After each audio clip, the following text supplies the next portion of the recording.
नमस्कार. मी संध्या भावे. आज मी तुमच्यापुढे रामायणाचा 6वा भाग सांगण्याचा प्रयत्न करते आहे. सुरू करूया. वक्रतुंड महाकाय सूर्यकोटी समप्रभ निर्विघ्नं कुरु मे देव सर्वकार्ये सुसर्वदा. गुरुर्ब्रह्मा गुरुर्विष्णू गुरुर्देवो महेश्वरा. गुरु साक्षात् परब्रह्म तस्मै श्री गुरवे नमः. कथा शंकराची, कथा पार्वतीची, कथा मोरयाची, कथा कार्तिकेची, कथा कौरव पांडवांची, कथा माधवाची, समस्तामध्ये गोड कथा असे ही या राघवाची. जय जय रघुवीर समर्थ. मागच्या वेळेस आपण पाहिलं होतं की प्रभू रामचंद्र आता पंचवटीमध्ये आलेले आहेत आणि तिथं त्यांनी राहायला सुरुवात केली आहे. सीतामाईला पंचवटी खूप आवडली आहे. ती असं म्हणते की आता आपला जो काही वनवासाचा काळ आहे तो आता आपण या पंचवटीमध्येच काढूया. सगळे छान निसर्गरम्य वातावरण, छोटी छोटी प्राणी पक्षी याच्यामध्ये ती अगदी रममाण झालेली आहे. आणि तेवढ्यात तिथे एक अतिशय रूपवान सुंदर अशी स्त्री तिथे येते आणि ते रामाकडे येते. रामाला पाहते आणि रामाकडे पाहून इतकी मोहित होते की ती म्हणते की मला तुमच्याशी लग्न करायचं आहे. तेव्हा राम हसतात आणि तिची सगळी चौकशी करायला लागतात. म्हणतात तू कोण आहे.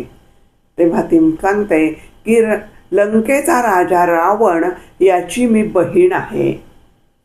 आणि असं म्हटल्यानंतर रामाचे कान कसे टवकारले जातात.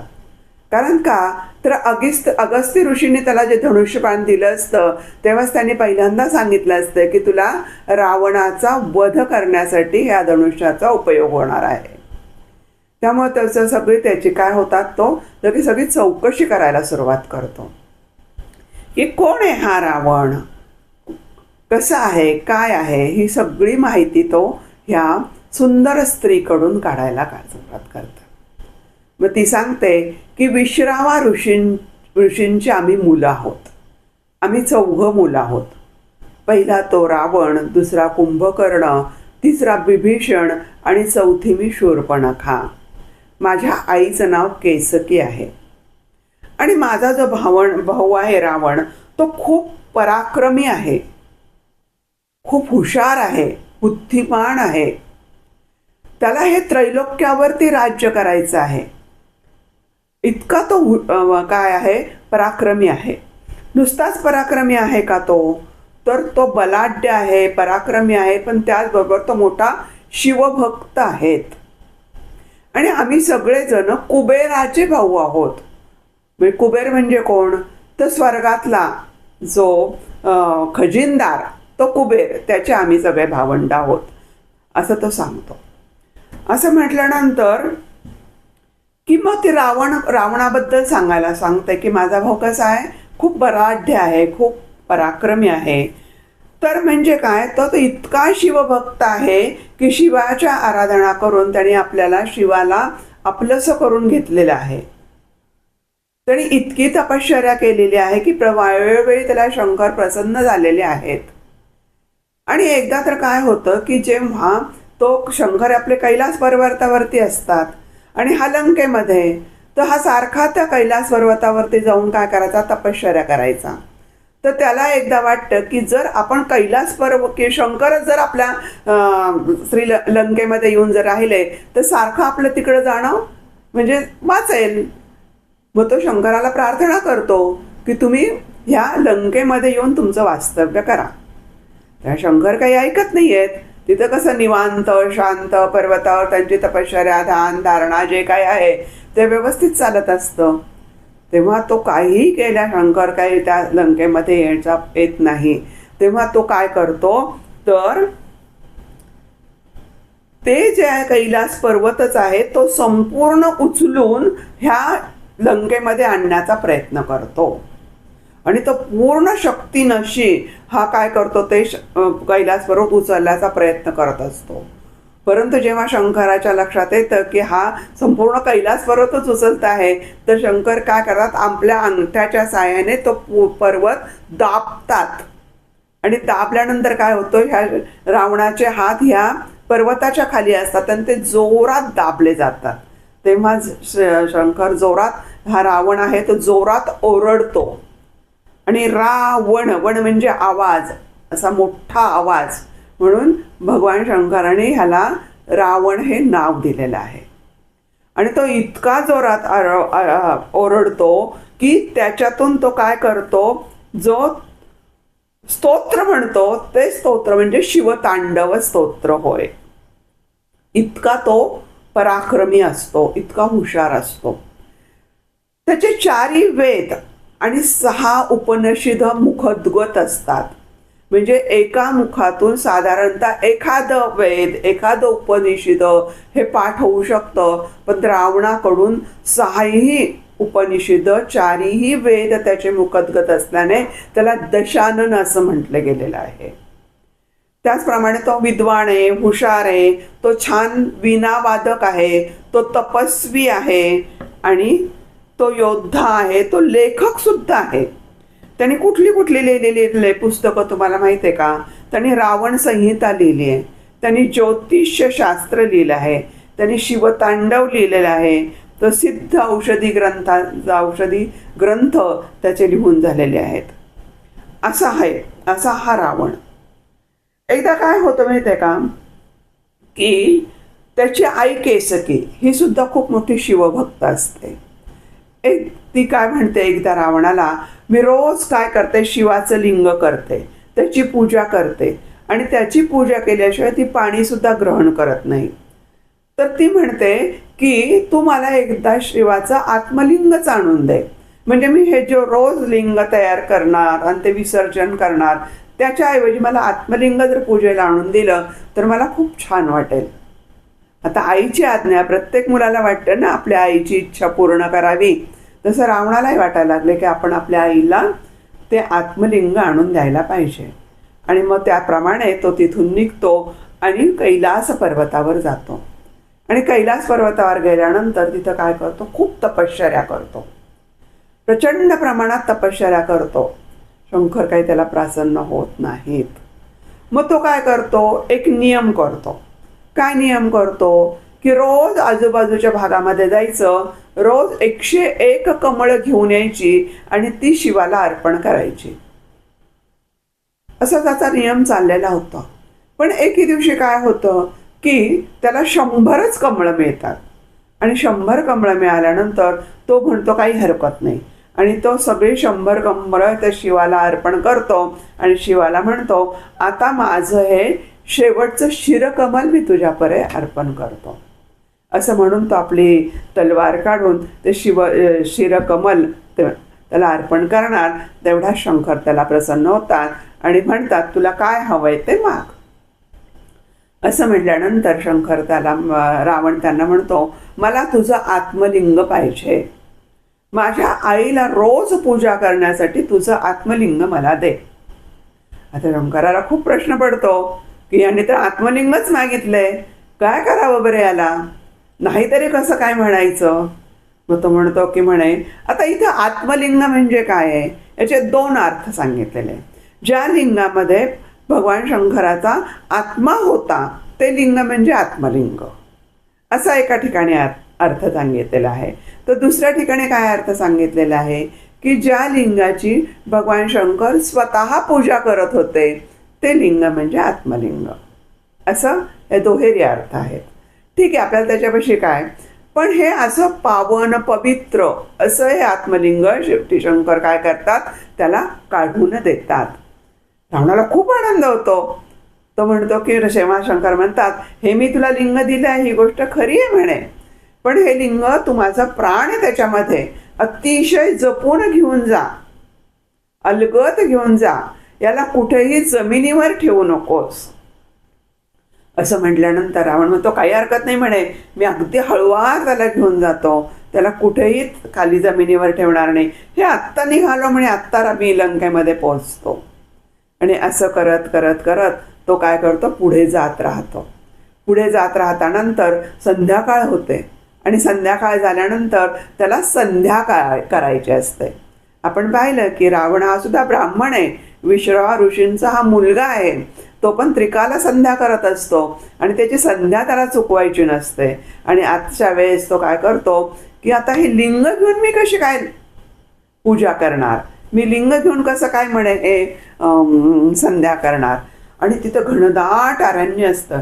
एका बाजूला प्रचंड मोठा सागर असतो आणि एका ठिकाणी घनदाट अरण्य असतं आणि त्या अरण्यामध्ये कोणीही त्याला दिसत नाही.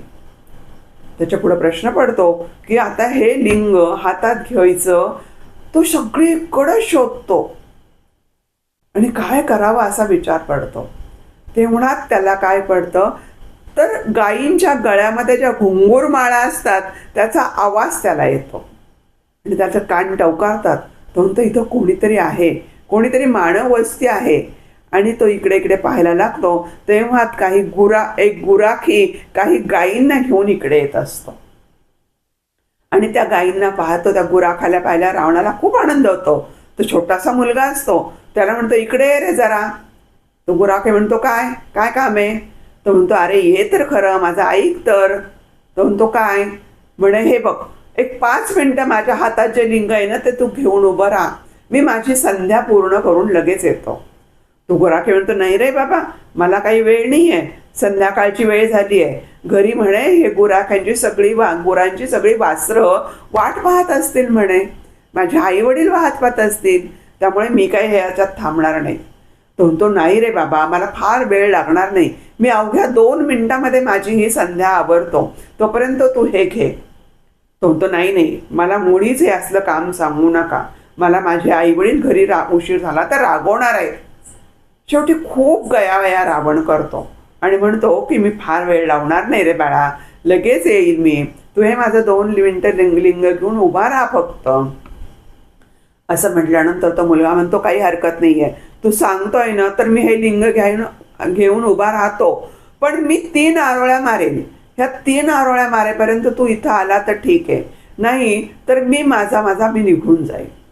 रावण म्हणतो काही हरकत नाही म्हणे, मी आत्ता येतोय म्हणे, 3 आरोळ्या मारायच्या आतच मी येतो.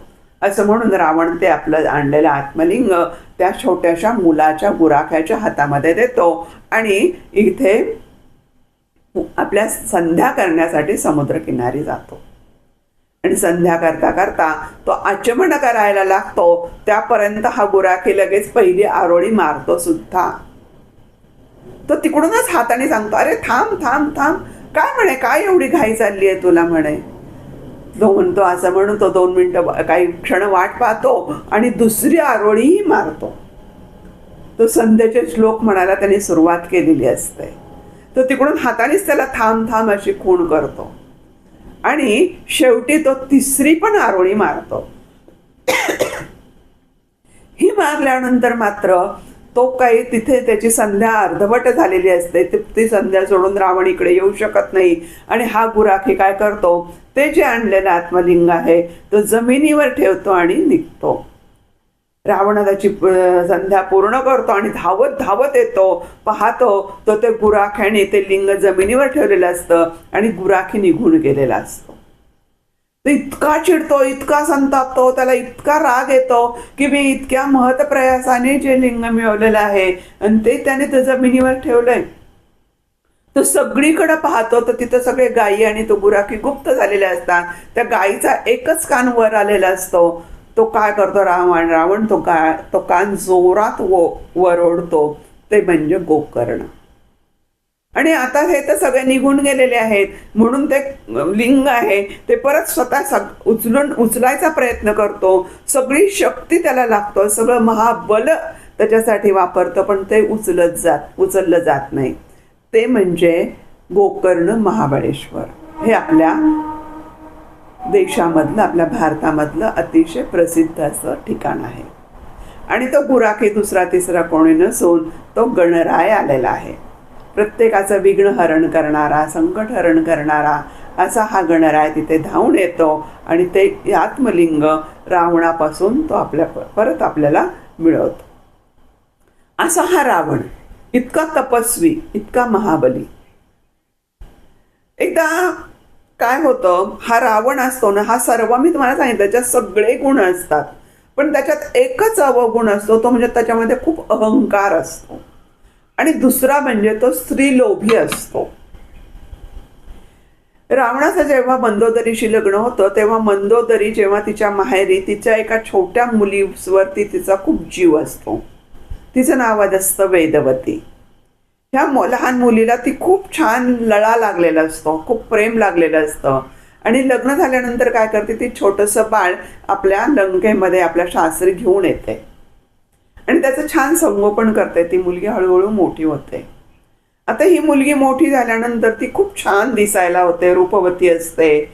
म्हणजे ही सुद्धा म्हणजे तिला आपली मुलगीच मानलेली असते मंदोदरीणी, म्हणजे ती रावणाची सुद्धा मुलगीच झाली. पण ती जेव्हा सुंदर दिसायला लागते तेव्हा रावणाचा डोळा तिच्यावर जातो आणि तो तिला आपलंसं वश करण्याचा प्रयत्न करतो. तेव्हा मात्र ती वेदवती खूप चिडते, संतापते आणि ती काय करते, त्याला शाप देते की जर इथून पुढे तू कोणत्याही स्त्रीचा तिच्या मनाविरुद्ध उपभोग घेण्याचा प्रयत्न केला तर तुला मृत्यू येईल म्हणून. म्हणजे तो इतका लोभी असतो, त्याच्याकडे असंख्य स्त्रिया असतात. आणि अशा शापामुळं काय होतं, रावण प्रत्येक स्त्रीची मनधरणी करून तिच्या इच्छेनुसारच तो उपभोग घेत असतो. असा हा रावण इतका महाभयंकर आणि इतका महापराक्रमी सुद्धा. एकदा मी कादंबरी वाचली होती, रावण नावाचीच त्या कादंबरी होती. त्या कादंबरीमध्ये एक वर्णन केलेलं होतं की की ह्या रावणाला एक शाप मिळालेला असतो. काय शाप हा म्हणजे जेव्हा हा स्त्रीलोभी सांगितला, अनेक स्त्रियांचा उपभोग घेणं, हा त्याच्यामध्ये त्याच्या महालामध्ये असंख्य स्त्रिया आहेत, त्यांचा त्याने उपभोग घेतलेला आहे. तर एकदा तो जेव्हा असा एका स्त्रीला एक स्त्री असते, त्या स्त्रीचा उपभोग घ्यायला जातो आणि तेव्हा ती त्याला काय शाप देते की तुझीच मुलगी ही तुझ्या मृत्यूचं कारण होणार आहे म्हणून, असं त्या कादंबरीत लिहिलंय. आणि मग नंतर हे त्याच्या डोक्यामध्ये पूर्ण भिनलेलं असतं. आणि जेव्हा मंदोदरी प्रसूत होते आणि तिला मुलगी होते तेव्हा त्याला ही गोष्ट खूप त्याला आठवते. आणि मग तो काय करतो, त्याच्या सगळ्या ज्या काही नोकरांना सांगतो, मंदोदरी अशी ग्लानीत असते, ती शुद्धीवर यायच्या आधीच त्या बाळाला उचला आणि त्याला एका पेटीमध्ये घाला आणि तिला दूर समुद्रामध्ये जाऊन सोडून या म्हणून सांगतो. तेव्हा ते नोकर काय करतात, ते बाळाला घेतात, एका पेटूमध्ये घालतात आणि दूर समुद्रामध्ये सोडायला जातात. पण त्यांचा जीव काही त्या बाळात, इतकं छोटंसं गोड बाळ असतं, तर समुद्रात सोडायचा काही त्याला काही धीर होत नाही. आणि ते मग अतिउत्तरेकडे जातात आणि अतिउत्तरेकडे जाऊन एका शेतामध्ये ते पेटी आहे ती ठेवून देतात. आणि हे शेत, हे जे असतं ते पेटी ठेवलेलं ठिकाण असतं, तीच ही मिथिला नगरी, जनक राजाची नगरी. आणि तीच जनक राजाला जेव्हा नांगरताना सापडली असते आणि त्याच्यातून जी मुलगी येते तीच ही सीता. अशी ही कथा सांगितलेली आहे. असा हा रावण. ह्या सगळ्या रावणाची गोष्ट ही काय करते, प्रभू रामचंद्र ऐकून घेतात. आणि ऐकून घेतल्यानंतर ते काय म्हणतात की मग ते म्हणतात की म्हणे, हे बघ म्हणे, तू खूप मोठा शूर वीर पुरुषाची बहीण आहेस, खूप छान आहे, सगळं खरं आहे, पण मी विवाहित आहे, त्यामुळे मी तुझ्याशी लग्न काही करू शकत नाही. तर म्हणतो मग विवाहित आहे म्हणून काय झालं, दुसरं लग्न करा. तर म्हणतो नाही म्हणे, मी या जन्मात तरी एकच पत्नी व्रत घेतलेलं आहे, मी एकाच पत्नी माझ्या जीवनात असणार आहे, त्यामुळे मी तुझ्याशी लग्न करू शकत नाही म्हणे. आणि ही जी समोर बसलेली आहे हिचं नाव सीता, ही माझी पत्नी आहे, त्यामुळे मी तुझ्याशी लग्न करू शकत नाही. असं म्हटल्यानंतर म्हणे, तर पहा लक्ष्मण तिथे माझा भाऊ आहे, त्याला विचार, त्यांनी लग्न केलं तर माझं काहीच हरकत नाही आहे. असं म्हटल्यानंतर ती काय करते, त्या लक्ष्मणाकडे जाते. लक्ष्मण हे खूप देखणा असतो, पराक्रमी असतो. मग ती सांगते की त्या लक्ष्मणाला म्हणते की तू माझ्याशी लग्न कर. लक्ष्मण म्हणतो रामाला, हे काय म्हणे, तू माझं तुझं काढलं आणि माझ्या गळ्यात काय हे विघ्न घालतोयस. असं म्हटल्यानंतर मात्र लक्ष्मण पण तिला सांगतो की नाही नाही, माझंही लग्न झालेलं आहे. ते म्हणतात मग कुठे आहे तुझी पत्नी. ती म्हणते तिकडे आहे म्हणे, माझी पत्नी माझ्या राज्यात अयोध्या नगरीमध्ये आहे. पण म्हणतात ते तिकडे आहे ना, मग मी इथं तुझी पत्नी म्हणून राहते म्हणे. तो म्हणतो नाही नाही म्हणे, मी सुद्धा एक पत्नीव्रती आहे, त्यामुळे मी तुझ्याशी लग्न करणार नाही. तेव्हा ती लक्ष्मणाला खूप गळ घालते की काय करते तू, माझ्याशी लग्न करच. तेव्हा लक्ष्मण म्हणतो जर मी तुझ्याशी लग्न केलं तर ही माझी जी वहिनी आहे ही मला माते समान आहे आणि तिची तुला सेवा करावी लागणार आहे.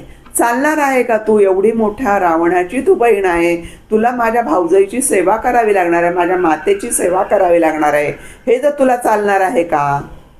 असं म्हटल्यानंतर ती स्त्री जी असते, ती शूर्पणखा जी असते, ती अतिशय चिडते, अतिशय संतापते आणि तिला काय वाटतं, ह्या स्त्रीमुळेच हे दोघंही माझ्याशी लग्न करत नाही आहेत. आणि म्हणून ती सीतेच्या अंगावरती धावून जाते. आणि सीतेच्या अंगावर धावून गेल्यानंतर काय होतं, लक्ष्मण तिथून धावत धावत येतो आणि तिचं काय करतो, नाक कापून टाकतो. आता नाक कापतो म्हणजे तिचं नाक कापल्यानंतर अलौकिक अर्थाने त्याचा म्हणजे अपमान करतो असं सुद्धा त्याचा अर्थ होतो. आणि अशा अपमानाने अतिशय क्रोधित झालेली, अतिशय दुखावलेली ही शूर्पणखा आपल्या भावाकडे रावणाकडे जाते आणि रावणाला सांगते की अरे तुला माहीत आहे का म्हणे, तिथे पंचवटीमध्ये 2 म्हणे युवक आलेले आहेत, 2 मानव आहेत तिथे आणि त्यांच्यापाशी एक अतिशय सुंदर अशी स्त्री आहे म्हणे. आणि मी तिच्याकडे तुझ्यासाठी गेलेले होते, पण त्यांनी बघ ना माझी काय अवस्था केली आहे म्हणे, माझं नाक कापलंय, माझा अपमान केलेला आहे. आणि त्यावेळेस रावण काही तिच्याकडे फारसं लक्ष देत नाहीये. पण जेव्हा रावण तिच्याकडे लक्ष देत नाही म्हटल्यानंतर ती काय सांगते, अरे तुला सांगते ती स्त्री इतकी सुंदर आहे, त्रिभुवनातली सर्वात सुंदर स्त्री म्हणजे ती आहे आणि ती फक्त तुझ्यासाठीच योग्य आहे, इतर कोणत्याही पुरुषासाठी योग्य नाही आहे. आणि तुझ्यासाठी इतकी सुंदर स्त्री हवी होती म्हणून मी गेलेले आहे, ते तू विचार कर तिचा. असं म्हटल्यानंतर रावणाच्या मनामध्ये परत तो स्त्रीलोभी असल्या कारणाने त्याच्या मनात विचार निर्माण होतो, इतकी जर सुंदर स्त्री असेल तर ती मला हवीच, ती माझीच व्हायला हवी, असं रावणाच्या मनामध्ये विचार येतो आणि रावण त्या दृष्टिकोनातून विचार करायला लागतो. मग आता हिला आणायचं कसं, तोपर्यंत ह्याच्या कानावरती ह्या 2 ज्या काही त्याची सगळी माहिती मिळाली असते. हे दोघंही खूप पराक्रमी आहेत, त्यांनी अनेक राक्षसांचा वध केलेला आहे, ह्याची कीर्ती त्यांच्या कानावर गेलेली असते. तो म्हणतो कुठं कटकटी युद्ध करा, त्यापेक्षा त्यांना काय करू, आपण फसवून त्या सीतेला आपण आपल्याकडे घेऊन येऊ.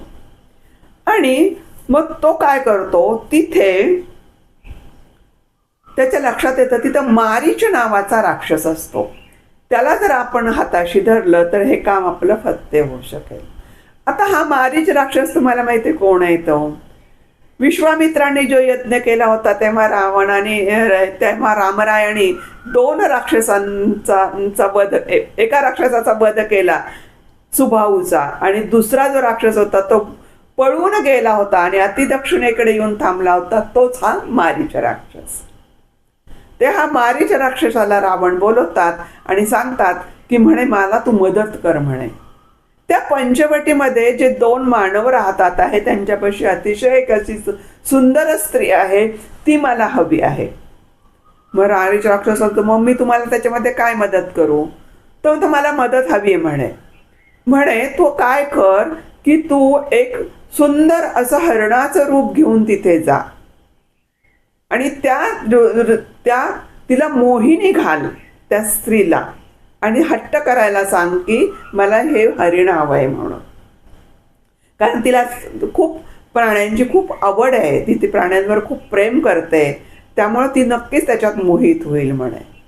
मारीच राक्षसाला कळतं हे 2 जण जे आहेत हे याच्यातला एक जण आहे तो श्रीराम आहे, त्यांनीच आपल्याला पहिल्यांदा वध करण्याचा प्रयत्न केलेला आहे. तेव्हा तो म्हणतो नाही नाही म्हणे, मी ह्या दोन पुरुषांच्या नादी लागणार नाहीये. एकदा त्याने माझी खूप मोठी फजिती केलेली आहे आणि मला पळून इकडं इतक्या लांब यावं लागलेलं आहे.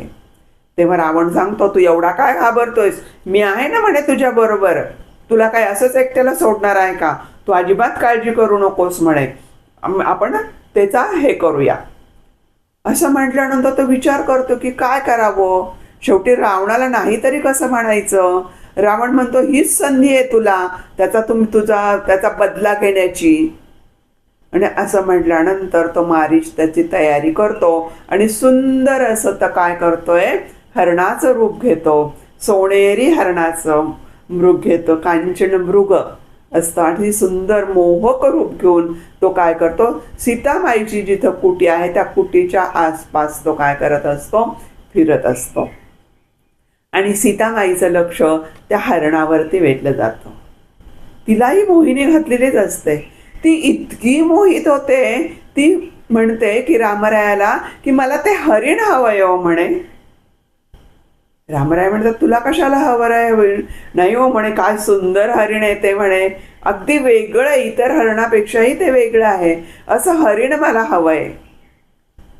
ती म्हणते की मला ना त्याची ना एक काचोळी शिवायची आहे. ती म्हणते, अरे तू वेडी आहे का, आपण वनात राहणारी लोक आहोत, तुला कशाला या प्रकारचा मोह हवाय, तू नको त्याच्या नादी लागू. तेव्हा ती ऐकतच नाही. ती म्हणते, मग तू माझ्या सासूबाईंना मी त्याचं काय मृगाजन करून देईल, पण मला ते हरिण हवं आहे. आता असं म्हटल्यानंतर तो परत राम तिला समजावून सांगतो की आपल्याला जायला अजून खूप वेळ आहे, तू असला हट्ट करू नकोस. म्हणजे तू आजपर्यंत कधीही अशा प्रकारचे हट्ट केले नाहीयेस आणि तू आजच असा का हट्ट करतेयस. तेव्हा ती म्हणती, पहा बरोबर आहे की नाही, मी लग्न झाल्यापासून तुमच्यापेक्षा कुठल्या प्रकारचा हट्ट केला आहे का, मग मी कधी काही मागितलं आहे का, मग तुम्ही माझा एवढाही हट्ट तुम्ही पूर्ण करणार नाहीये का, तुम्ही मला ते हरिण आणून द्या. असं म्हटल्यानंतर स्त्री हट्टापुढे सगळ्यांचे हात टेकतात. त्याप्रमाणे रामरायांचे सुद्धा हात टेकतात आणि ते सांगतात की जे काही आहे त्या लक्ष्मणाला सांगतात की म्हणे मी ते बाहेर हरिण आणायला जातो आहे, तू या कुटीमध्येच थांब, या कुटीमध्ये सीतेचं रक्षण करण्याची जबाबदारी तुझी आहे, तिला सोडून तू कुठंही जाऊ नकोस. आणि मग ते त्या हरणाच्या मागे ते हरिण आणण्यासाठी रामराय त्या हरणाच्या मागे जायला लागतात. आता त्याला हरिण मग पुढे पुढे पुढे पुढे पळायला लागतं. राम मागे मागे मागे मागे पळतात. खूप दूरवर ह्यांचा प्रवास चाललेला असतो. दूरवर गेल्यानंतर हरिण काय करतं, मागे वळून पाहतं की कुठपर्यंत आलाय, आपल्या मागे आहे का कोणी, असं पाहिल्याबरोबर तो पाहतो तर रामराय तिथे असतात आणि बरोबर ते काय करतात, अचूक बाणाचा नेम करतात आणि त्या हरणाला मारतात. आणि हरिण काय करते, बरोबर तो डाव साधतो, त्यालाही त्याचा हे घ्यायचा असतो. तो म्हणतो ते रामाचा आवाज काढतो आणि म्हणतो, लक्ष्मणा धाव धाव, लक्ष्मणा धाव. आणि शेवटी मरता मरता ते हरिण असा आवाज काढून ते प्राण सोडतं. आणि इकडे मात्र हा आवाज ऐकल्यामुळे सीतामाई खूप कावरी बावरी होते. तिला खूप त्रास व्हायला लागतो, तिला काळजी वाटायला लागते की माझ्या रामाला काय झालं आहे, माझा राम हा कशासाठी मदतीचा धावा करतो आहे, ते कुठल्या संकटामध्ये सापडलेले आहेत. आणि ती लक्ष्मणाला विनंती करते की लक्ष्मणा तुम्ही जा, माझ्या पतीचे प्राण संकटात आलेले आहे, तुम्ही त्यांना जाऊन वाचवा. लक्ष्मणाला माहीत असतं की हा माझा राम इतका लयचा पेचा नाही आहे, तो संकटांना दूर सारणार आहे, त्याच्याकडे संकट येऊ शकत नाहीयेत. तो लक्ष न देता फक्त तिचा सीतेचा काय करत असतो, सांभाळ करत असतो. त्याला रामाने सांगितलं असतं कुटी सोडून जाऊ नकोस म्हणून. पण इकडे मात्र सीता खूप अस्वस्थ होते, बेचैन होते. तिला वाटतं माझा राम संकटात सापडलेला आहे आणि हा लक्ष्मण मात्र काही लक्षच देत नाहीये. ती त्याला खूप बोलते, अहो तुम्हाला काही कळतंय की नाही, तुमच्या भावाचे प्राण संकटात आहेत आणि तुम्ही तर शांतपणे बसलेला आहात, तुम्ही जा ना. खूप वेळा त्यांना विनंती करते, रागवून पाहते, चिडून पाहते, पण लक्ष्मण काही कुटी सोडत नाही. तेव्हा ती म्हणते, तुमचा तर म्हणजे तुमचा डोळा तर माझ्यावर तर नाहीये ना म्हणे, जर माझे पती गेला राम तर तुम्हाला मी वश होईल असं वाटतंय का म्हणे. मी कदापि हे गोष्ट करणार नाहीये. माझ्या रामाचे जर प्राण संकटात आले तर मी सुद्धा अग्निकाष्ठ भक्षण करील म्हणे, मी सुद्धा माझा प्राण त्यागेल, पण मी तुमच्याशी असं करणार नाही. असं म्हटल्यानंतर लक्ष्मणाला खूप वाईट वाटतं. ज्या भाऊजाईला मी माते समान मानतो आहे तिनेच माझ्यावर असा प्रकारचा संशय घेतल्यामुळे त्याला अति दुःख होतंय. आणि मग तो म्हणतो, ठीक आहे सीते, तुला जर असं वाटत असेल तर मी रामाकडे जातो, पण तू ही कुटी सोडून कुठेही इकडे इकडे जाऊ नकोस. आणि असं म्हणून तो काय करतोय, तो बाण घेऊन रामाचा ज्या दिशेने आवाज आलाय त्या दिशेकडे तो पळतो. आणि त्याच वेळेस काय होतं की तिकडे रावण हा एका भिक्षेकराचं रूप घेऊन ह्या सीतेमाईच्या कुटीच्या समोर उभा राहतो आणि म्हणतो, बाई मला भिक्षा वाढ. असं म्हटल्यानंतर सीतामाई म्हणते, माझा पती तिकडे संकटात आहे, तिचा जीव हुरहुरला लागला आहे, कोणी याचक आपल्या दारी आला आहे, जर त्या याचकाला आपण जर काही दिलं तर तेवढंच पुण्य माझ्या पदरी पडेल, माझा पती सुखरूप घरी येईल. अशा भावनेने ती काय करते, त्याला काय करते, ती भिक्षा वाढायला पुढे जाते. आणि ती भिक्षा वाढायला अशी ओढवी होता बरोबर काय करते, ती त्या सीतेमाईला रावण आपल्या खांद्यावर टाकतो आणि त्यांनी आणलेलं जे पुष्पक विमान असतं त्या विमानात बसून तो पुढे जायला निघतो. आणि जाता जाता तिथं जटायू पक्षी असतो. ह्या जटायूने सांगितलं असतं रामाला की मी तुझं पूर्णपणे संरक्षण करेल, तू इथंच राहा असं सांगितलेलं असतं. तो जटायू पाहतो की तो रावण हा सीतेला घेऊन जाणार आहे.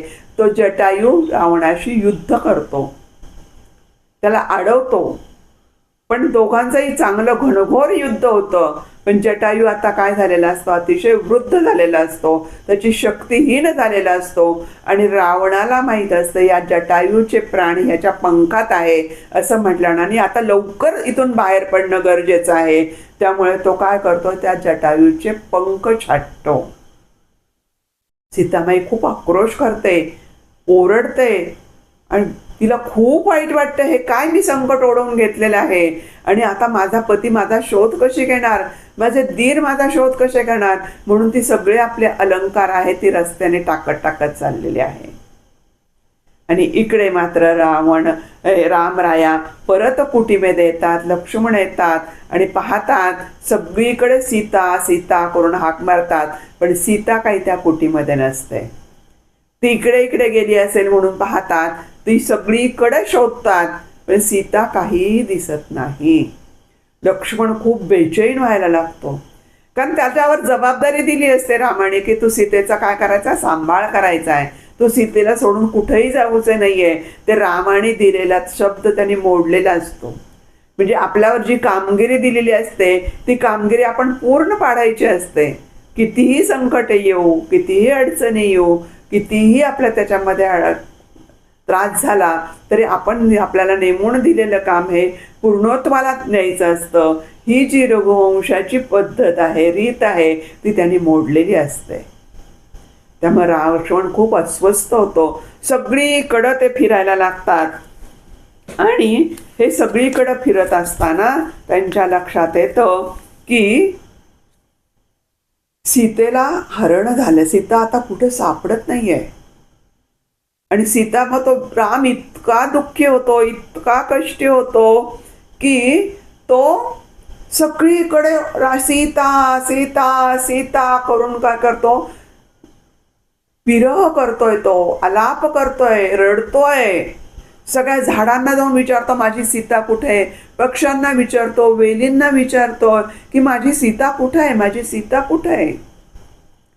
आणि अक्षरशः तो मानव जरी तो परमेश्वर असला तर तो मानव रूपात आहे. आणि मानव रूपात असल्या कारणाने त्यांची जी दुःख आहे ती मानवी दुःख आहेत. सीतेचा विरहाचं दुःख त्याला अति होतंय आणि तो खूप रुदन करतोय, खूप कष्टी झालाय, खूप आक्रोश करतोय.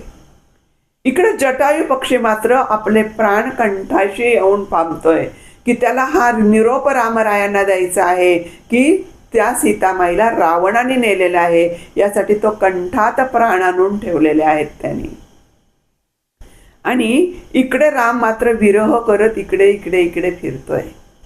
त्याच वेळी आकाशातून शंकर आणि पार्वती दोघंही चाललेले असतात आणि वरून पाहतात तर हा रामराया रडतोय, विरह करतोय आणि त्याचं तिला खूप गंमत वाटते पार्वतीला. ती म्हणते असा काय हो म्हणे तुमचा भक्त म्हणे, शंकराचा शिष्य आहे राम, पण तुमचं काय म्हणे असा बेड्यासारखा म्हणे रडतोय, पहा म्हणे वेलीला झाडांना सगळ्यांना काय करतोय, मिठी काय मारतोय, रडतोय काय, थांबा म्हणे थांबा, मला त्याच्याकडे जायचंय म्हणे. शंकर म्हणतात अरे नको ग जाऊ, त्याची अवस्था वाईट आहे म्हणे, तू कशाला तिथं जातेस. ते म्हणते थांबावं म्हणे, माझं जर ऐका. असं म्हटल्यानंतर ती खाली उतरते आणि ती काय करते, सीतेचं रूप घेऊन रामरायासमोर प्रगट होते. तिला वाटत असतं की ह्यात काय कालायला आहे, दुःखाने विरहाने याची बुद्धी काय झालेली आहे, जरा बोथट झालेली असावी, म्हणजे तो काय करेल मला ओळखणारच नाहीये, तो सीता म्हणून मला जवळ करेल असं त्यांना वाटत असतं. पण जेव्हा ती सीतेचं रूप रामरायाकडे जाऊन उभी राहते तेव्हा मात्र सीता तर रामराया म्हणतात का ग आई, तू का आई, म्हणून म्हणजे ती आई आहे, आपल्या गुरूंची पत्नी म्हणजे गुरुमाताच आहे, तू काय असं विचारतात. आणि तेव्हा ती तुकाई म्हणजे आपली आज तुळजापूरची भवानी माता. आणि मग ती म्हणते, ती ते ओळखल्यानंतर ती त्याला आशीर्वाद देते आणि त्याच ठिकाणी ती एक रूप घेऊन तिथं स्थिर झालेली आहे. ते आपलं देवीचं 3.5 पीठापैकी एक पीठ म्हणजे तुळजापूरची भवानी माता, अशी तिथे ती स्थापना झालेली आहे.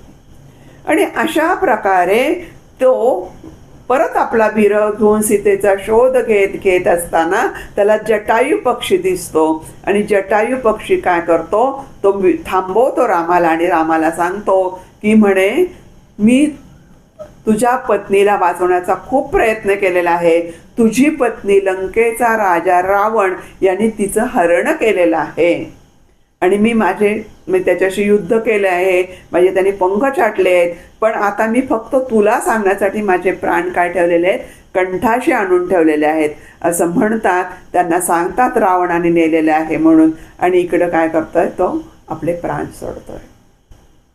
रामरायाला अतिशय दुःख होतं. आपल्या पिता समान असणारे जटायू, आपल्या किंबहुना आपल्या पिताचे मित्र, त्यांना आपल्या साठी प्राण सोडावे लागले याचं दुःख होतं आणि त्या दुःखाचं रूपांतर आता क्रोधामध्ये होतं. त्याला खूप राग येतो आपल्या स्वतःचाच, किती मी वाईट आहे, किती मी दुष्ट आहे, माझ्यामुळे किती लोकांच्या हत्या होतात आहेत, लोकांना किती त्रास सहन करायला लागतोय असं म्हणून तो चिडतो, संतापतोय. आणि या अवस्थेत तो सीतेचा शोध घेत घेत घेत घेत पुढे जातोय.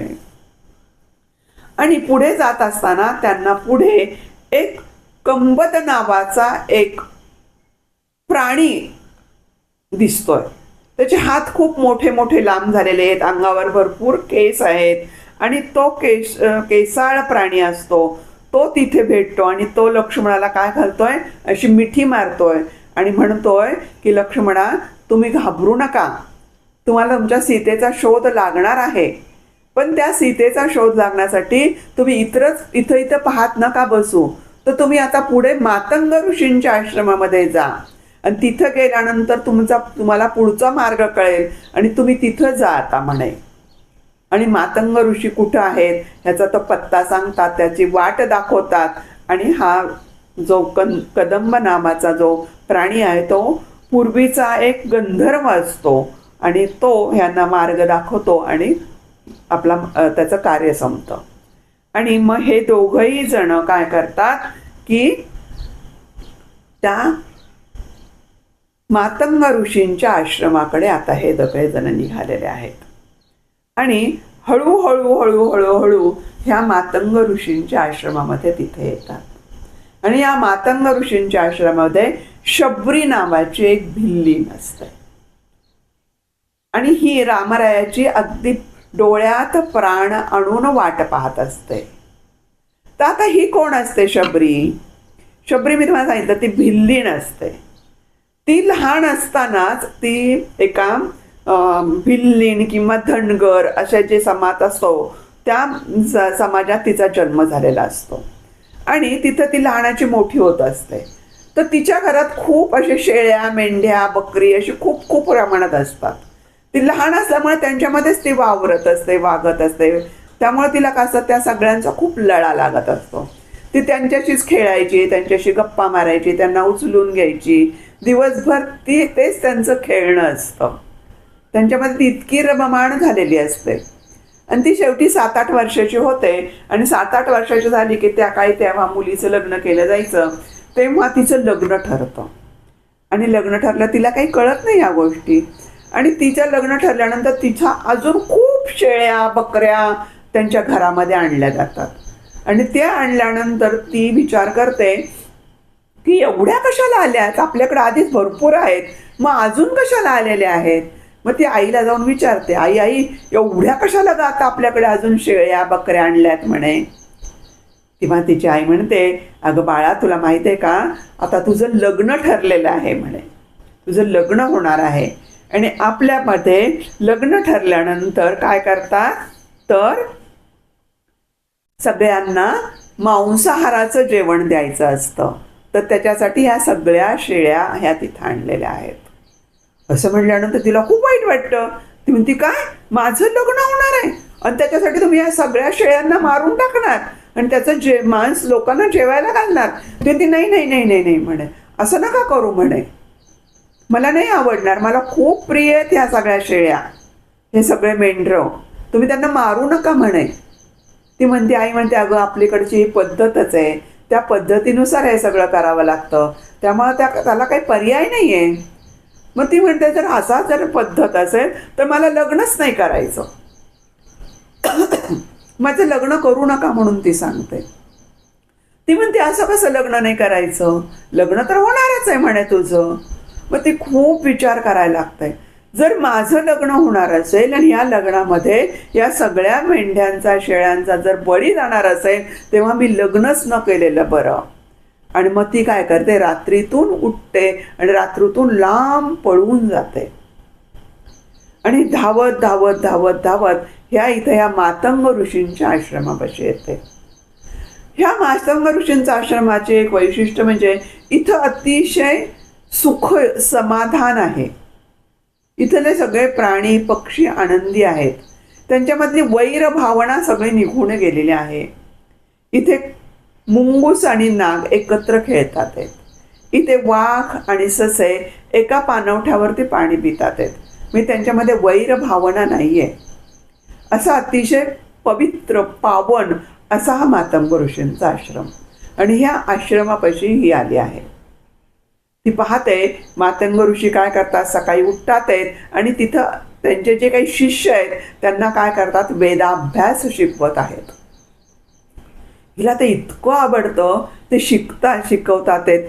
पण आपण कसं जायचं आणि शिकायचं, त्यावेळेस काही मुलींना एवढं प्राधान्य नव्हतं शिकायचं. परत ही अशी पळून आलेली, ती जरा घाबरलेली. मग ती काय करते, सगळं चोरून, त्या सगळ्या विद्यार्थ्यांना, ऋषींना चोरून ते सगळं विद्या ते ऐकते आणि ते ज्ञान ग्रहण करते. मग तिला हेही कळतं की ज्ञान ग्रहण करायचंय, करतोय आपण, ते असं फुकट करायचं नसतं. मग त्यासाठी ती काय करते की दररोज सकाळी सगळे उठायच्या आधी तो आश्रम सगळा स्वच्छ करते, साफ करून ठेवते. सगळे मातंग ऋषींच्या पूजेची सगळी तयारी करते, त्यांच्यासाठी फुलं बिलं आणून ठेवते, पाणी भरून ठेवते, सगळं स्वच्छ काम करून ठेवलेलं असतं. आणि दरवेळेस काय करतं, हे काम एखाद्या शिष्याकडे नेमून दिलेलं असतं. तो शिष्य सकाळी उठून पाहतो हे काम करायचं, तर सगळं काम तयार झालेलं असतं. रोज हे पाहतात, त्यांना आश्चर्य वाटतं की कोण हे काम करतंय, हे सगळा आश्रम कसा स्वच्छ असतो, सगळी तयारी झालेली असते, कोण करतंय. मग त्यांच्या लक्षात येतं, एके दिवशी ते पाहतात ही मुलगी हे सगळं काम करतात आहेत. आणि मग ते ऋषींना सांगतात की ही मुलगी रोज काय करते, इथला आश्रम स्वच्छ करते, सगळी पूजेची तयारी करते, फुलं सगळं आणून ठेवते. तेव्हा ते मातंग ऋषी त्या मुलीला बोलवतात आणि तिची चौकशी करतात.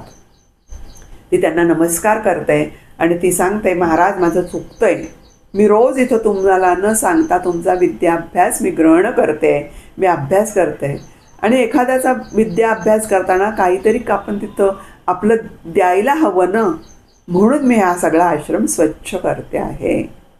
आणि मग ते विचारतात तुला तू कोण, कुठली. तेव्हा ती आपली सगळी जन्मकहाणी त्यांना सांगते आणि मी इथं पळून आलेली आहे म्हणून सांगते. मग ते सांगतात की तू काय कर, असं चोरून ऐकू नको. तू आता या सगळ्या विद्यार्थ्यांच्या बरोबर इथं बसत जा आणि त्यांच्याबरोबर तू विद्या ग्रहण कर. आणि अशा प्रकारे तिथं राहून ती ही विद्या ग्रहण करत असते. आणि असं करत करत ती खूप मोठी ऋषी होते आणि खूप मोठं ज्ञान संपादन करते. ऋषित्व पदापर्यंत ती जाऊन पोहोचते. अशी ही शबरी. ही शबरी तेव्हा मातंग ऋषींचा जेव्हा त्यांचा कार्यभाग संपतो तेव्हा ते त्यांचं प्राणत्याग करायला लागतात. तेव्हा ते शबरी म्हणते की मलाही तुमच्याबरोबरच आता मी माझे पण प्राण त्यागणा करणार आहे. तुमच्याबरोबर मी तुमच्याशिवाय राहू शकत नाही. तेव्हा ते म्हणतात की नाही म्हणे, तुझं इथंच कार्यभाग संपलेला नाही आहे. तुला अजून एक कार्य करायचं आहे. कुठलं कार्य करायचं आहे तर इथे या कुटीमध्ये प्रत्यक्ष प्रभू रामचंद्र येणार आहेत आणि ते रामचंद्र आल्यानंतर त्यांना पुढचा मार्ग दाखवायचं कार्य तुझ्यावर आहे. जोपर्यंत ते या कुटीमध्ये येत नाहीये, जोपर्यंत तू त्यांना पुढचा मार्ग दाखवत नाहीये, तोपर्यंत तुला तुझा प्राण त्याग करण्याचा अधिकार नाही. असं म्हटल्यानंतर तिला खूप आनंद होतो की प्रभू रामचंद्र इथे येणार आहेत आणि त्यांची सेवा मला करायला मिळणार आहेत. त्यामुळे ती खूप आनंदी होते. आणि पण ते कधी येणार आहे माहिती नसतं. तरी मग ती त्या ठिकाणी रोज प्रभू रामचंद्र येणार आहेत म्हणून त्यांची डोळ्यात तेल घालून वाट पाहत असते. त्यांच्या स्वागताची सगळी तयारी करते. रोज त्यांच्यासाठी आश्रम सारून ठेवते. त्यांची सगळी पूजेची तयारी करते. त्यांच्यासाठी पाणी भरून ठेवते. त्यांच्यासाठी फळं आणून ठेवते. रोज ती याप्रमाणे नित्यक्रम करत असते. किती अवघड आहे. कधी येणारे ही व्यक्ती माहीत नसताना तिच्यासाठी रोज एवढी सगळी तयारी करायची. इतकं अवघड काम ही शबरी रोज करत असते. आणि ह्या शबरीच्या आश्रमामध्ये आता प्रभू रामचंद्र इथं आलेले आहेत. या मातंग ऋषींच्या आश्रमात आले आहेत. जेव्हा शबरी तिथे येते तेव्हा तिला इतका आनंद होतो. एवढ्या वर्षाची तिची जी तपश्चर्या असते ती तिची फलद्रूप झाल्यासारखे वाटते. तिला रामराय आल्यानंतर काय करावं आणि काय नाही हे सुचत नाही. ती त्यांना एका ठिकाणी बसवते. एका दगडावरती दोघा जणांना बसवते. त्यांची नमस्कार करते. त्यांची पाद्यपूजा करते. त्यांना पाणी आणून देते प्यायला. आणि नंतर तिने काय केलेलं असतं, त्याच्यात सगळी बोरं त्यांनी गोळा करून ठेवलेली असतात. आणि प्रत्येक बोर तिने चाखून पाहिलेलं असतं. जर माझे रामराय आले तर त्यांना ही बोरं द्यायची आहेत, पण ही बोरं आंबट जर असतील तर माझ्या रामरायांना सर्दी होईल, खोकला होईल, म्हणून प्रत्येक बोर तिने चाखलेले आंबट बोरं नको म्हणून. आणि तशी बोरं तिथे ठेवलेली असतात. आणि जेव्हा रामचंद्र येतात तेव्हा ती काय करते, ती बोरं त्यांना देते. आणि बोरं दिल्यानंतर रामचंद्र ते खातात. रामाला माहीत असतं ही बोरं उष्टी आहेत, पण तिचा भाव माहीत असतं, तिची भक्ती माहिती असते, तिचा त्याग माहिती असतो, तिची तपश्चर्या माहिती असते. त्यामुळे ते अतिशय प्रेमाने ते काय करतात, ते बोरं चाखतात, खातात. लक्ष्मणाला ही गोष्ट आवडत नाही. आपला भाऊ ही उष्टी बोरं काय खातोय. तेव्हा तो तिच्याकडे रागाने पाहतो. तेव्हा राम त्याला समजून सांगतात ही बोरं जरी उष्टी असली तरी त्याच्यातलं प्रेम, त्याची भक्ती ही खूप श्रेष्ठ आहे. आणि मग तिथं केल्यानंतर रामरायांना मग ही शबरी सांगते की आता तुम्ही पुढे जायचं आहे. तुम्हाला मी पुढचा मार्ग सांगणार आहे, तिथं तुम्ही जा म्हणून सांगते. आणि ती सांगते ऋष्यमुख नावाचा जो पर्वत आहे त्या पर्वतावर तुम्ही आता जायचं आहे असं शबरी त्यांना सांगते. आणि सांगितल्यानंतर रामरायाच्या चरणावरती आपले प्राण ती त्याग करते. अशी ही महान शबरी. आता रामरायांना पुढचा मार्ग कळालेला आहे.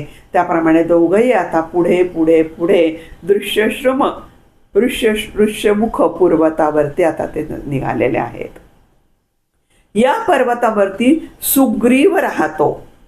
पंपा सरोवरापाशी हा काय आहे, पर्वत आहे. आणि ह्या पर्वताकडे ते निघालेले आहेत. आता हा सुग्रीव असतो ना, हा सुग्रीव आणि वाली हे दोघंही प्रचंड मोठे बलाढ्य असे कोण असतात, वानर असतात. आणि ह्या वाली हा त्याचा सख्खा भाऊ असतो, जुळे दोघं भाऊ असतात. आणि ह्या वालीने ह्या सुग्रीवाला त्याच्या राज्यातून हकलून दिलेलं असतं युद्ध करून. आणि त्याची बायको मात्र तिने स्वतःजवळ ठेवून घेतलेली असते. त्यामुळे हा वाली अतिशय भयभीत झालेला असतो आणि ह्या पर्वतावर तो राहत असतो. आणि ह्या पर्वतावर राहत असताना जर कोणी वरून येत असेल तर त्याला खूप भीती वाटत असते. कोणी मला मारायला येतोय का, कोणी असं त्याला सतत भीती वाटत असते. त्यामुळे तो काय करतो, तो आधी आपल्या शिष्यांना खाली पाठवतो, सगळ्यांची तो चौकशी करतो आणि मग त्या लोकांना वर येण्याची परवानगी देत असतो. आता हे दोघंही काय करायला लागलेत, हे राम आणि लक्ष्मण हे दोघंही ते पर्वत वरती चढायला सुरुवात करतात. वरून सुग्रीव पाहतोय की दोन कोणीतरी मनुष्य धनुर्धारी आपल्या दिशेने वरती येत आहेत. त्याला नेहमीप्रमाणे खूप भीती वाटायला लागते. आणि भीती वाटायला लागल्यानंतर तो काय करतोय की ह्या हनुमंत त्याच्यापाशी असतात. आता ह्या रामायणामध्ये हनुमंताची एंट्री झालेली आहे. आणि हनुमंताला सांगतात, जा म्हणे तू, आणि जाऊन काय कर तू, तर हे दोन जे आलेले जे काही दोन मानव आहेत, हे धनुर्धारी आहेत, हे कोण आहेत, कसे आहेत यांची सगळी चौकशी कर. आणि त्यांना जर ते आपल्याला कुठल्याही प्रकारचा त्यांच्यापासून आपल्याला त्रास होणार नसेल तर त्यांना वरती येण्याची परवानगी दे. असं म्हटल्यानंतर हनुमंत खाली येतात आहेत. राम लक्ष्मण वर चाललेले आहेत. दोघंही मध्यभागी भेटतात आहेत आणि दोघांचीही दृष्टादृष्ट होती आहे. दोघांनाही एकमेकांना पाहिल्यानंतर वाटतं की आपण जन्मोजन्मीचे कोणीतरी ओळखीचे आहोत अशी भावना त्यांच्यामध्ये निर्माण होतीये. आणि राया हनुमंत पहिल्यांदा विचारतात, त्यांच्या पुढे अक्षरशः नम्र होऊन दोन्ही हातांनी नमस्कार करून त्यांना विचारतात की आपण कोण आहात. तेव्हा रामराया म्हणतात, मी अयोध्येचा राजा दशरथ याचा पुत्र प्रभू राम, मी राम आहे आणि हा माझा भाऊ लक्ष्मण. मग ते सांगतात की तुम्ही कशासाठी इकडे आलेले आहात. ते म्हणतात की माझी पत्नी रावणाने पळवून नेलेली आहे, तिचा शोध घेण्यासाठी मी इथे आलेलो आहे. मग ते रावणाला म्हणतात, आपण कोण आहात. आणि ते पाहिल्यानंतर राम हनुमंताला विचारतात की आपण कोण आहात. तेव्हा हनुमंत त्यांच्या पुढे हात जोडून म्हणतो, मी आपला दास आहे. म्हणजे रामाला पाहता क्षणी हनुमंताने रामाचं दास्यत्व प्रकट करलेलं आहे. आपल्याला एक गोष्ट माहित होती की जेव्हा पुत्रकामेष्ठी यज्ञ केला होता तेव्हा 4 द्रोण दिले होते. त्या पुत्रकामेष्ठी यज्ञातून जे पायस निर्माण झालं होतं, एक दशरथ राजासाठी आणि ह्या 3 राण्यांसाठी. त्यातली एक घार येते आणि एक द्रोण घेऊन जाते. जो तो द्रोण घेऊन गेलेली जी घार असते ती ह्या हनुमंताची आई अंजनी हे ते द्रोणातलं जे काही पायस असतं ते ती ग्रहण करते. आणि ते ग्रहण केल्यानंतर ती शिवाची खूप मोठी भक्त असते आणि शिवाची भक्त असते आणि शिवाला सांगते की माझ्या पोटी पुत्र व्हावा म्हणून ती काय करते, ते प्रार्थना करत असते. आणि ते ग्रहण केल्यानंतर तिलाही दिवस राहतात आणि ती काय करते, त्याला प्रसूत होते आणि तिला हा पुत्र होतो. पहा, तुम्ही जर विचार केला की रामनवमी झाल्यानंतर लगेचच हनुमान जयंती येते, एक 5-6 दिवसानंतर. म्हणजे त्याच्याशी बरोबर तिचा संपर्क, आपला संबंध जुळला जातो आहे. पवनपुत्र हा हनुमंत म्हणजे हा रामाचा तसा पाहायला गेला तर बंधूच आहे, भाऊच आहे. असा हा रामाची आणि हनुमंताची इथं त्यांची काय झालेली आहे, भेट झालेली आहे. आणि हे भेट झाल्यानंतर त्या हनुमंताने त्याचं पहिल्यांदा दास्यत्व पत्करलेलं आहे. तर आता तिथं म्हणजे तुम्हाला सांगितलं, जेव्हा हनुमंत कोण आहे, खूप महाबली आहे, पराक्रमी आहे, आपल्याला सगळी गोष्ट माहिती आहे.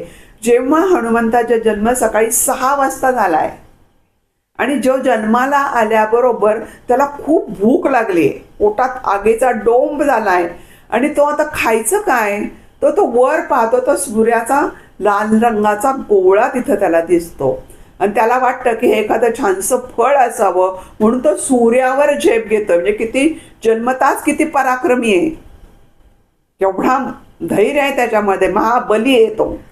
आणि तो सूर्यावर जातो आणि सूर्याला भक्षण करण्याचा, तो सूर्य कसा भक्षण होणार. परंतु जेव्हा ही गोष्ट पाहते तेव्हा इंद्र ही गोष्ट पाहतो आणि इंद्राला काय वाटतं, हा सूर्यावरती आक्रमण करायला आलेला आहे. तो इंद्र आपलं जे वज्र आहे ते वज्र ह्या हनुमंतावर फेकून, ह्या बाळावर फेकून मारतो आणि ते बरोबर त्याच्या हनुवटीला लागतं. म्हणून हनुमंताची हनुवटीची थोडीशी वर आलेली आहे. आणि हे हनुवट फेकल्यानंतर ह्या बाळाचा वडील कोण, तर पवन, वायू, तो पाला खूप राग येतो. म्हणतो हे काय म्हणे, माझं नुकतंच जन्मलेलं बाळ आहे, त्याच्यावर ह्या इंद्राने वज्र फेकून मारलंय. तो काय करतो, सगळ्या वायूला रोखून धरतो, कुठलीही हालचाल होऊ देत नाही.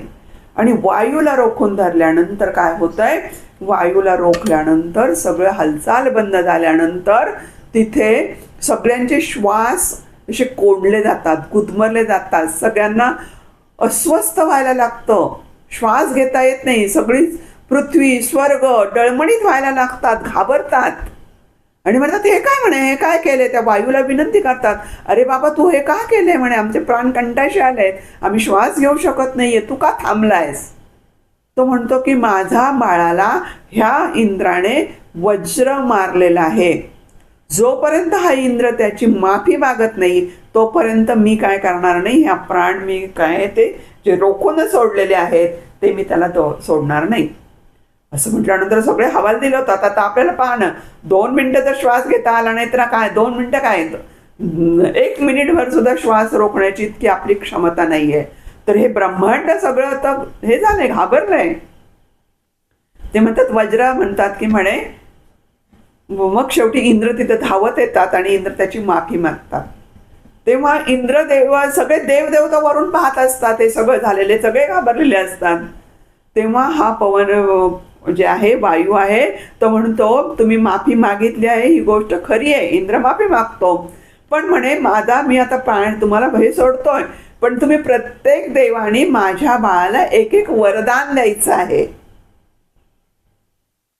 आणि असं म्हटल्यानंतर प्रत्येक देव हा आपल्या हनुमंताला एक एक वरदान देतात. कोण बुद्धी देत आहे, कोण शक्ती देत आहे, कोण बुद्धी देत आहे, कोणी बल देत आहे, कोण भक्ती देत आहे, कोणी सामर्थ्य देत आहे, कोणी लघुता देत आहे, कोणी विशालता देत आहे, कोणी वाकचातुर्य देत आहे, कोण संभाषण कला देत आहे. अशा अनेक प्रत्येक देवतांनी हनुमंताला एक एक आपापला गुण दिलेला आहे. म्हणून हनुमंत कसा आहे, बलाढ्य आहे, गुणवान आहे, बुद्धिमान आहे. आपल्याला माहिती आहे, आपण मारुती स्तोत्र म्हणतो, त्याच्यामध्ये कितीतरी गुण त्यांनी सांगितलेले आहेत हनुमंताचे. एवढा पराक्रमी आहे हा हनुमंत आहे, बुडालेला आहे. पण त्याचबरोबर त्याला सांगितलं असतं की हे एक सगळे गुण ह्याला आठवणार नाहीत, आपल्यात काय गुण आहे ह्याला आठवणार नाही. प्रत्येक वेळी त्याला त्याच्या गुणांची आठवण करून द्यावी लागेल आणि त्या गुणांची आठवण केली की तो गुण त्याचा प्रगट होणार आहे. आपण म्हणतो ना, प्रत्येकाच्या अंगामध्ये सुप्त गुण असतात आणि पण त्या गुणाला कोणीतरी काय करावं लागतं, आठवण करून द्यावी लागते. ते सुप्त गुणाला बाहेर काढावं लागतं, मग त्याची कला काय होते, विकसित होते. त्याप्रमाणे हनुमंताचा आहे. म्हणजे अशा प्रकारे हनुमंत हा अतिशय गुणी बलवान असा हा जन्मजात झालेला आहे. आणि ह्या हनुमंताने रामाचं काय केलेलं आहे, दास्यत्व पत्करलेलं आहे. तर असं म्हटलं जातं की दास हनुमंत मोठा, की पराक्रमी बलवंत मोठा, भक्त हनुमंत मोठा. तर तिथे सांगितलं जातं की दास हनुमंत आहे तो सर्वश्रेष्ठ हनुमंत आहे. त्याच्यामध्ये अजून एक गोष्ट सांगितली जाते की एकदा काय होतं, जेव्हा रावणाचं युद्ध संपतं आणि युद्ध संपल्यानंतर ते सगळे अयोध्येमध्ये, राम सगळ्यांना घेऊन अयोध्येमध्ये जातात. राजाचा दरबार भरलेला असतो, राम सिंहासनावर बसलेले असतात, त्यांचा राज्याभिषेक झालेला असता, सगळे लोक त्यांचे जे काही आहे राज्यामधले सगळेजण आपापल्या पदावरती विराजमान झालेले असतात. आणि तेव्हा तिथं वशिष्ठ ऋषी त्या सभागृहात प्रवेश करतात. आणि सभागृहात प्रवेश केल्यानंतर सगळेजण त्यांना आदर व्यक्त करण्यासाठी सगळेजण उठून उभे राहतात. सगळेजण उठून उभ्या राहिल्यानंतर सगळेजण त्यांना मानवंदना देतात. पण हा हनुमंत असतो तो मात्र रामाच्या चरणाशी तसाच बसलेला असतो. हे वशिष्ठ ऋषींना अजिबात आवडत नाही. तर ते सगळे प्रत्यक्ष राम उभे राहतात आहेत. मग हे हनुमंताला काय म्हणे बसलाय हा नुसता, म्हणे हा उभा राहिला नाहीये. तेव्हा त्यांना राग येतो आणि राग आल्यानंतर ते रामरायांना सांगतात तू याला शिक्षा कर म्हणे. मग राम म्हणतात की म्हणे काय म्हणे मी याला शिक्षा करून द्यायची म्हणे, काय शिक्षा देऊ म्हणे, तू म्हणे याचा वध कर म्हणे, याला मृत्यूदंडाची शिक्षा दे म्हणे. रामाला खूप वाईट वाटतं. आपला प्राणप्रिय भक्ताला जर त्याला शिक्षा द्यायची तर त्याला किती वाईट वाटणार. पण वशिष्ठ ऋषी गुरु आहेत, त्यांची आज्ञा कशी मोडणार. तर ते हो म्हणतात. आणि मग दुसऱ्या दिवशी शरयू नदीच्या किनाऱ्यावर ह्या हनुमंताला बोलवलं जातं आणि तिथं त्याला शिक्षा द्यायचं ठरलं जातं. मग हनुमंत घरी जातो. त्याची आई असते अंजनी, तिला सांगतो मला उद्या माझा शेवटचा दिवस आहे, उद्या माझा मृत्यू आहे म्हणे.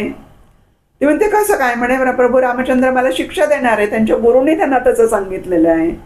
तर म्हणतो कसं काय ते गुरु शिक्षा देऊ शकतात म्हणे, ते शिक्षा नाही देऊ शकत म्हणे तुला म्हणे. तिला पण खूप वाईट वाटतं. आपल्या मुलाला उद्या त्याचा प्राण जाणार आहे म्हटल्यानंतर त्या आईच्या ज्या वेदना आहेत त्या तिला जाणवायला लागतात.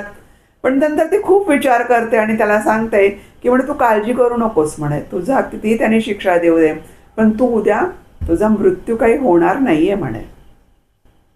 मग दुसऱ्या दिवशी तिथं त्यांना रामराया तिथे येतात. ह्यांना हनुमंताला तिथं उभे करतात. रामराया डोळे झाकून अतिशय दुःखी कष्टी झालेले असतात, तरीही त्याला बाण मारतात. पण एकही बाण हनुमंताला लागत नाही. सगळे बाण इकडे इकडे इकडे इकडे निघून जातात. आणि निघून गेल्यानंतर मग आता काय करायचं. वशिष्ठ ऋषींना राग येतो. ते म्हणतात तू मुद्दाम करत नाही, तू एवढा अचूक धनुर्धारी आहे, कोणताही बाण तुझा वाया जाणार नाहीये, तरी तुझे हे बाण असे इकडे इकडे कसे काय जातात आहेत. तेव्हा प्रभू रामचंद्र म्हणतात गुरु मी असं कदापिही तुमच्या आज्ञेची अवज्ञा करणार नाहीये. मी प्रत्येक अचूक बाण मारण्याचा प्रयत्न करतोय, मलाच कळत नाहीये की ते बाण इकडे इकडे कसे जातात ते. असं म्हटल्यानंतर त्यांना वशिष्ठ ऋषी विचार करतात आणि लक्षात येतात की नाही ह्याच्या हनुमंताच्या पुढे रामनामाचं एक कवच निर्माण झालेलं आहे. आणि हे कवच हे रामाचे सुद्धा बाण भेदू शकत नाहीये. म्हणजे रामाच्या नामामध्ये कितकी शक्ती आहे, इतकी ताकद आहे की त्या रामनामाचं आपल्या भोवती एक कवच निर्माण होतं आणि आपली सगळी संकट जी काही आहेत ती दूर निघून जातात. म्हणून प्रभू रामचंद्राचं नाम हे सतत आपल्या मुखामध्ये असलं पाहिजे. अशा प्रकारे हे हनुमंताची तिथं भेट होते.